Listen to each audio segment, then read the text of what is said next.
everybody, and welcome back to Alaska Bound to My Forever Home. Thank you for joining me once again. Thank you to all my family and friends and to all my subscribers. You guys are what makes it happen, and I'll never do an episode without thanking all of you. Today, as you can see, the war room is a little bit more empty, and the reason for that is today I was going to possibly do the pellet stove, and I have taken that out to the garage and I've started that process, and I worked on it and it went pretty good. Still got a few things to work on to finish it. I want to be able to fire it up soon and do one of our episodes with the pellet stove going. Looking forward to that. But I switched gears a little bit today. I'm going to talk about something that I had mentioned earlier that was a big part of this journey.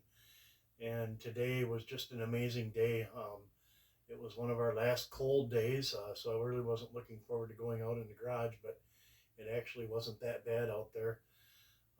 But I started the day by going down to the mail, get the mail, and do my stuff that I do every day, and went up to the store, and I went to my mailbox, and something that I've been waiting for a long time came today. Got my title to my property. It's been a while in coming, and it was pretty exciting. So I got back home and kind of sat back and read through it many times over, and went back and did a little bit of work, a little bit of research and stuff, and just kept looking at the title. And I decided that today we're going to talk about the journey of purchasing my land. So I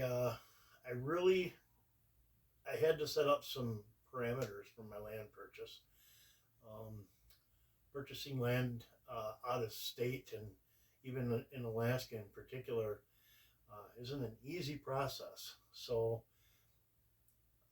my basic criteria was my price point, how much I was willing to spend on the land. It had to have good road access. It couldn't be, the swampland. It had to be buildable land. And I had to set up a grid, basically, a search pattern. So I started, of course, with Fairbanks. I wanted to possibly be as close to my church family and my friends up there as close as possible. So I decided, when starting the search on my own, I started with a 25-mile parameter from Fairbanks. So the first thing that I did was I had to get an idea of what to expect, to look for, for a price point. And what I found for buildable land, for what I was looking for, the metric was, right about $7,000 per acre. So that gave me something to shoot for, and something to refine my search a little bit with. So I basically spent the next 3 weeks to a month looking all over every day, going to different search engines. I went from everything to private owners, to all the different for sale sites.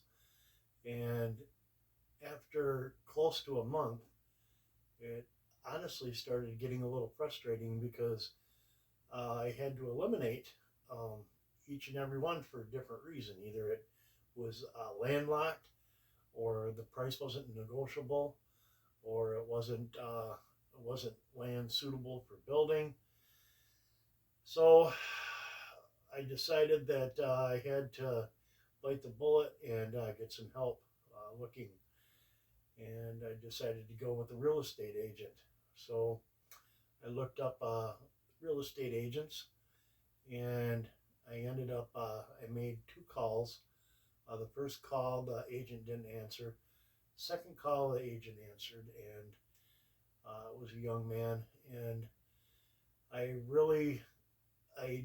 when I had looked at his profile, he was amazing, very highly rated, lots of good reviews.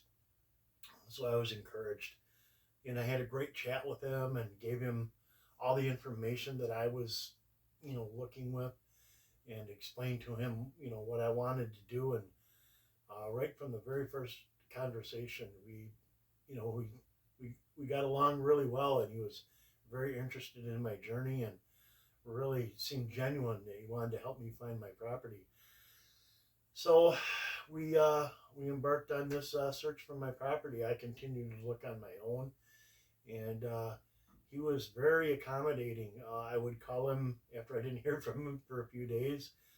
No news yet. We're still looking, and we went through different things like expanding the search. I think I went up to like 30 or 35 miles from the Fairbanks area.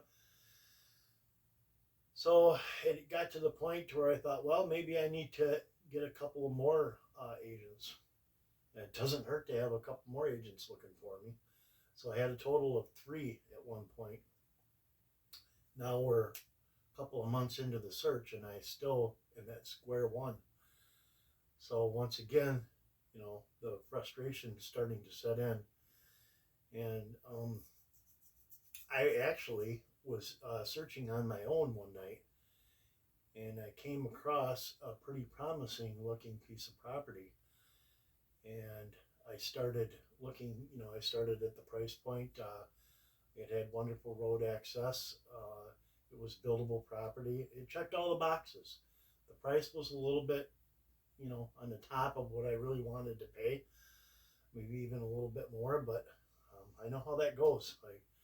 Maybe the price is negotiable. So I checked some interest in this piece of property that was 42 miles from Fairbanks, 42 to 45, depending on which spot in Fairbanks you're coming from. And I ended up getting a call, because I had checked interest in it, from the first real estate agent. Robert is his name, and he had noticed that I had expressed interest in this piece of property, and we kind of chuckled because it didn't come up on his search criteria because it was a few miles outside of what we had been looking. So we started the process. He said that he would do some research on the property and find out the best he could about the neighbors and what Selcha was like. And I have to tell you, this young man went above and beyond the call to help me in every which way he could. He even gave me his personal cell phone number, so I had to be, I didn't want to violate that trust and be calling him too much. But we did a lot of research, and he put in a lot of hours for this little piece of land, and I'm very grateful for that. So the process went along, and I finally decided that I'm at this point where I really want to make an offer. And I have no problem, with putting numbers out there. The property was listed at $11,999, 1.36 acres, and you can see that on one of my shorts on my YouTube site here. And the more I looked at it, the more I researched it and looked at what was available in Selcha, the more I really started to get this feeling that this really could be reality. And on top of everything else, all the great things that lined up, the following all the criteria that I needed, was the amazing hunting and fishing that are right outside my door. The Selcha River features some of the best salmon fishing in the world, and it's 2.5 miles from my doorstep. I have moose and deer and small game right outside my door, and it's fairly remote. So it really checked all the boxes, so the process started moving along. I decided to call in one day and kind of tentatively submit an offer, And I did, and he told me, well, that's probably workable, and I offered 10,000 for it. So we moved along, and I said, no, this is tentative. Don't approach the owner yet. I'm still making sure that that'll work with my finances and stuff. So he had that in mind, and he continued to do some stuff. I continued my research.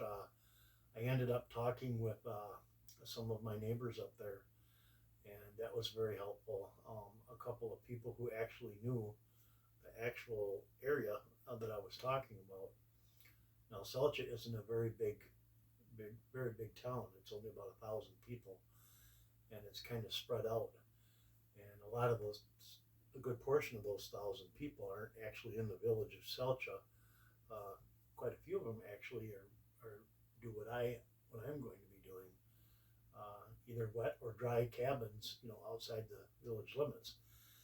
So I was able to get a hold of a couple of people who actually had dirt moving businesses and construction businesses, along with the talks that I was doing with the lumber company up there.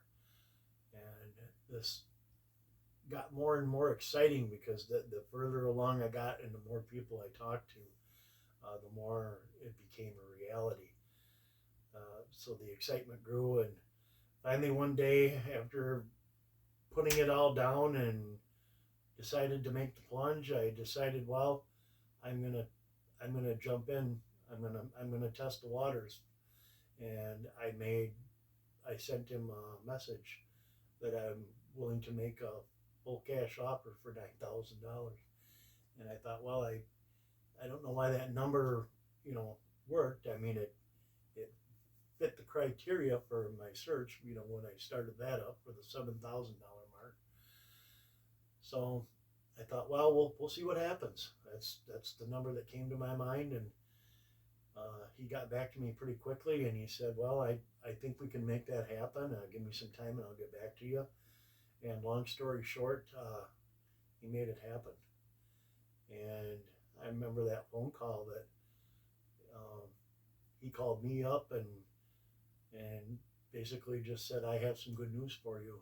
And I knew what that meant, and that feeling just came over me, and that was that first step. They've accepted your offer, so that was great. So we began that part of the process, and now we get into the purchase part, the actual signing over of the property, and that, I believe, was almost a month process in itself, um, because they're so far away. A lot of docu-signing, um, initial docu-signing, copying, and sending forms back and forth, whether it be over the internet or by mail. And finally, we got to that point to where we knew that it was going to happen, and the land had to pass all this process of making sure that there wasn't any liens on the property. So we got past all that. So it finally got to the point to where I knew it was going to happen. So it was kind of a three-step process. It really fueled me. It really that's what really got me to the point again of really digging deep and doing more research, especially with the building of the cabin. And that's been a lot of I've logged a lot of hours drawing a lot of plans, and we'll talk about that. So today was an amazing day, to actually get the title of the property. Was pretty much the happiest day so far. So I know I have a lot of ahead of me yet, um, but it really keeps me going. I'm thankful once again to all of you who continue to support and continue to answer the questions. And I know I wanted to get to some of them today, and I've kind of used up my time here, so we'll get back to some more of those when we go out to the garage for the wood pellet stove. So thank you again for joining me. Thank you for listening to me. Keep those questions coming, and I'll keep working on more content. I have some stuff ready to go. I have a phone full of stuff to talk about, so I'm looking forward to it. We'll talk to you again soon.